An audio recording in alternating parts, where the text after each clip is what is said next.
এখানে আমি মাঝে মাঝে কিছু খণ্ডচিত্র তুলে ধরি, কিন্তু এই খণ্ডচিত্র ভিডিওতে আমি অনেক কিছু প্রকাশ করার চেষ্টা করি। দেখুন, এখানে কিন্তু 1.5 বছর বয়স থেকে 4-5 বছরের বাচ্চারা কিন্তু এখানে আছে। প্রি স্কুলের বিভিন্ন অ্যাক্টিভিটিস করার পরে আমরা এখন সবাই একসাথে খেলতে এসেছি।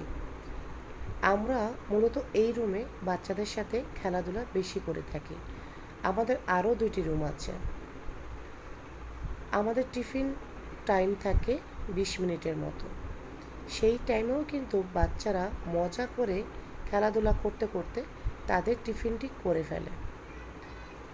আমরা তাদেরকে এমনভাবে অভ্যস্ত করাতে থাকি যাতে তারা নিজেদের টিফিন নিজেরা খেতে পারে আনন্দ সহকারে। বাচ্চারা যখন নিজের হাতে খেতে শিখবে, সে হয়তো বা কিছুটা ময়লা করবে, নোংরা করবে, কিন্তু সে শিখে যাবে। মানুষের জীবনে শৈশব কিন্তু সবচেয়ে গুরুত্বপূর্ণ সময়। আপনি চাইলেও কিন্তু আপনার শৈশবে ফিরে যেতে পারবেন না, বা সেই সময়টা কিন্তু আর ফিরে আসে না।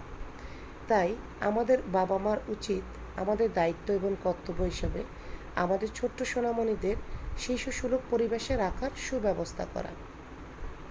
এই সময় দেখা যাচ্ছে বাচ্চারা সবসময় একা থাকে, টিভি বা মোবাইল দেখে অভ্যস্ত হয়ে পড়ছে। এতে কিন্তু তাদের সার্বিক বিকাশ হচ্ছে না।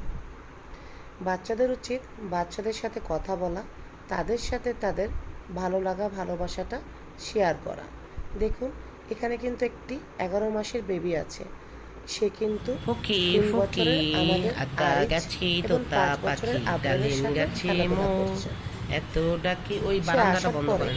আমাদের এত চিন্তার আরো ডাকি তবু পরিপূর্ণতা কথা বেড়ে কও গিয়েছে। না কেন বউরে, কও ছোট্ট না কেন সোনামণিরা বউ। তাদের অভিভাবককে আতা খুবই ভয় পায়। গাছে তোতা এত ছোট পাখি ডালিম সোনামণিকে আমি গাছে টেক কেয়ারে মোর রাখতে পারবো কিনা? এত হ্যাঁ, ডাকি তবু অবশ্যই রাখতে পারবো। কথা কও না আমরা কেন সঠিকভাবে বউরে, তত্ত্বাবধান করার কও না চেষ্টা কেন করি। বউ।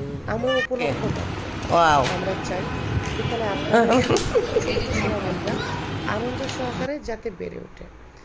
তাদের সম্পূর্ণ কথা আমরা শোনার চেষ্টা করি, তাদের অনুভূতি ভালো লাগাটা আমরা জানার চেষ্টা করি। অনেক বাচ্চারা কিন্তু খেতে চায় না, কিন্তু একটি কথা কি জানেন, যখন তারা অনেক পরিশ্রম করে, অনেক খেলাধুলা করে, তখন তাদের ক্ষুধা বৃদ্ধি পায়।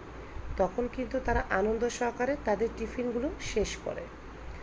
আমরা বাচ্চাদেরকে শেয়ার করার ব্যাপারটা বুঝিয়ে থাকি।